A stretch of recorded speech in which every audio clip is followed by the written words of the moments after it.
Yes, everybody, Ross and the West Ham Network. Hope you are all safe and well. A glorious day in London town. Will it be a glorious day, a glorious evening at Molineux as West Ham take on Wolves?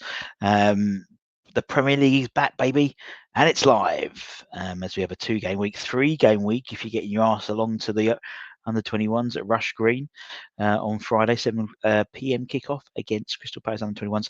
£5 for kids, £1 for adult, and if you bring your season ticket, you get free.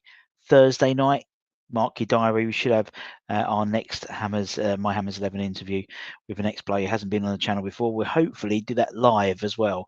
So 9 p.m. UK time. Make sure you don't want to miss it. It's going to be good. It's going to be good, and he's a very, very funny man as well. But it is, as per usual, Hammers Headlines in association with the KUMB.com boys. Check them out for the latest news, reviews, and opinions.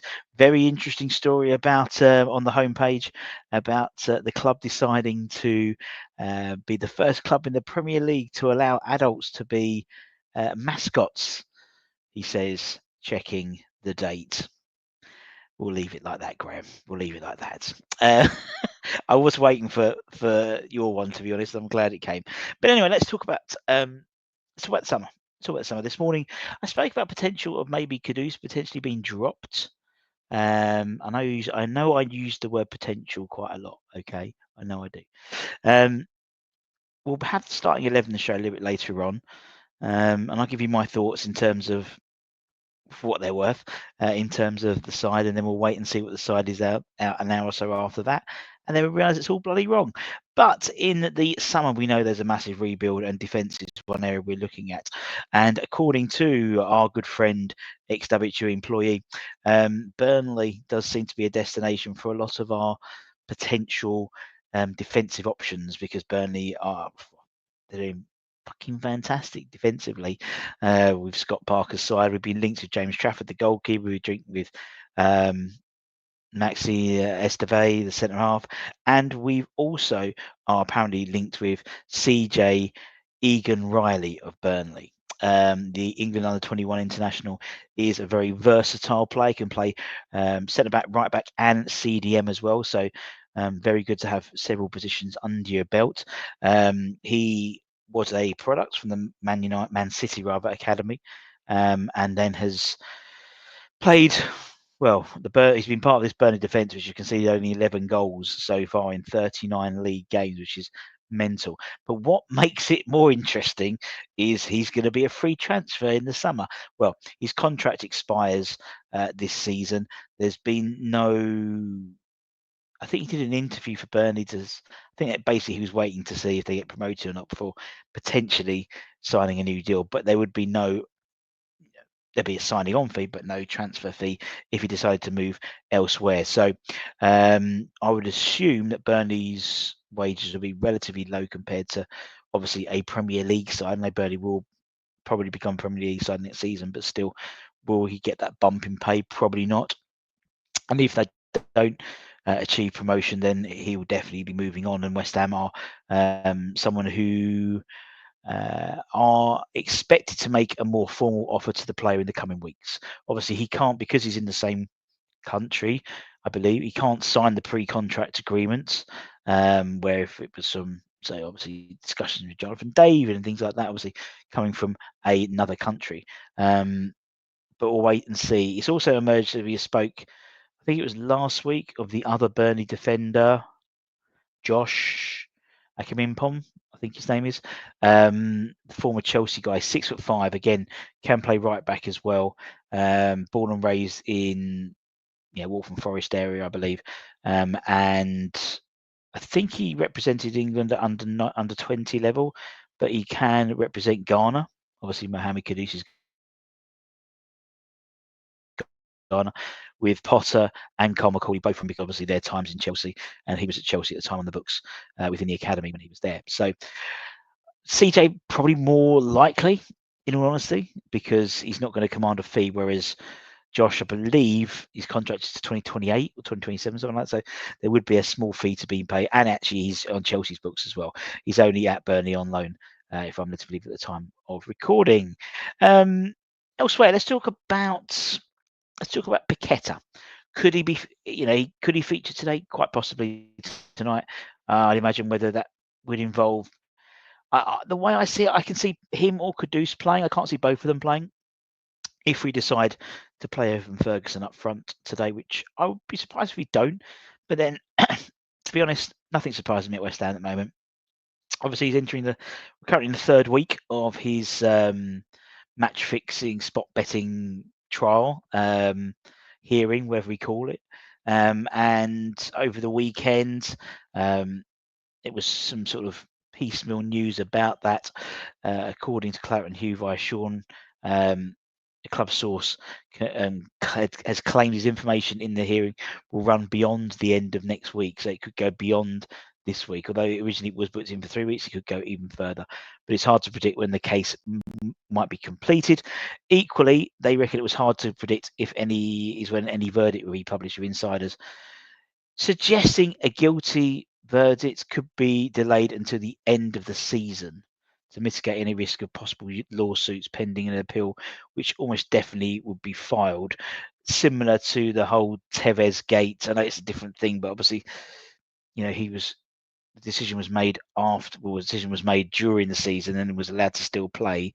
Where if the decision was made after the season, then there's not as much litigation for the FA in terms of if Paqueta plays tonight and scores a hat-trick and wins the game, and say, Wolves go down, but not. But you know what I mean, that type of thing. Then there would be lawsuits pending, very similar to the Tevez gate.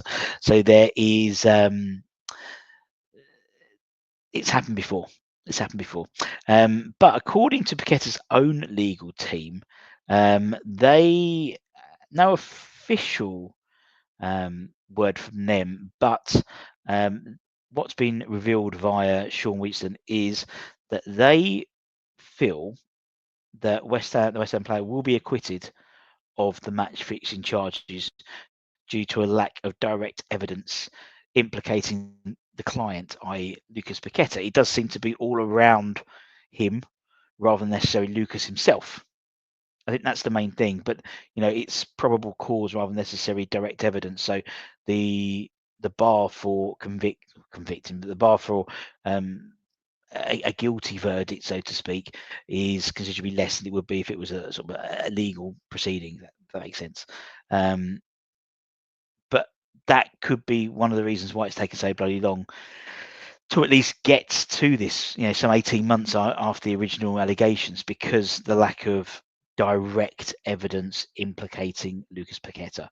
There's evidence to potentially implicate his family, his brother, his uncles, and the other player in La Liga, but not necessarily on Lucas himself. So that is what they're saying could be one of the main reasons why he would be acquitted. So we may well see him in a West Ham shirt next season. One person we also might see in a West Ham shirt next season, I hope, is our signing from the summer, the forgotten man of West Ham.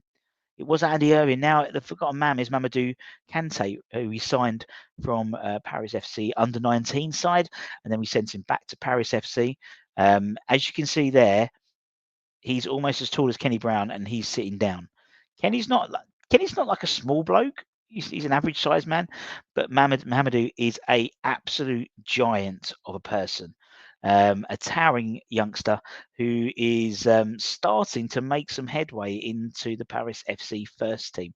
They played Cannes yesterday, I think it was, in the Ligue 2, and they won 4-2 at home with Mamadou getting some a late sub cameo appearance, and he's starting to be getting a few more minutes as well. I mean, in a narrative where we as a fan base are dying for a strong, physical, energetic, youthful midfielder, we've got one. But he's playing for Paris FC at the moment. Could Kante be the inevitable successor for that role? As I said, this season has seen him progress from what was the under-19 squad at Paris FC into that first team conversation. Hasn't had a ton of games this season, but he's starting to get a few minutes here, a few minutes there, building up a little bit of league. It might be a case that he comes back here, and which he will do in the summer anyway, and we send him back out on loan potentially or anything like that. But we've got a guy here who has all the building blocks to be that destroyer. That has all the building blocks to be that Yaya Toure, Vieira type disruptor, which we need desperately. That physicality, and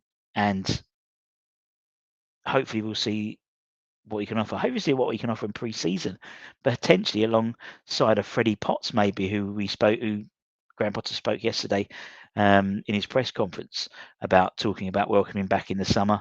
That to me potentially Kai Bosch's Pompey's idea and hope that he'll go there for another season. I don't think that will happen. And this lad as well.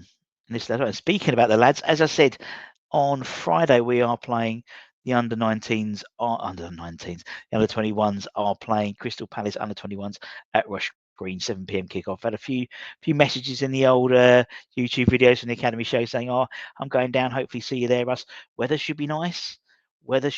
Can get you your football fix. Obviously, ahead of the game on Saturday where we play Bournemouth at the London Stadium." As I said, £5 for adults, £1 for kids, and if you bring your season ticket, you get in for free. You get in for free, but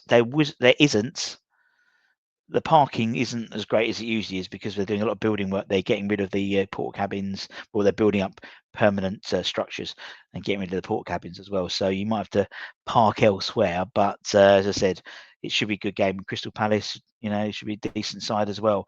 I imagine you see the likes of Caelan Casey, you'd see the likes of Lewis Orford, Josh Ajala. You see, the next crop of youngsters coming through the conveyor belt. So anyway, don't forget to check out leedsmbrand.com for latest news, reviews, and opinions. Take care, stay safe, stay warm, stay humble, keep the faith, and I'll see you soon. Much love. Bye bye.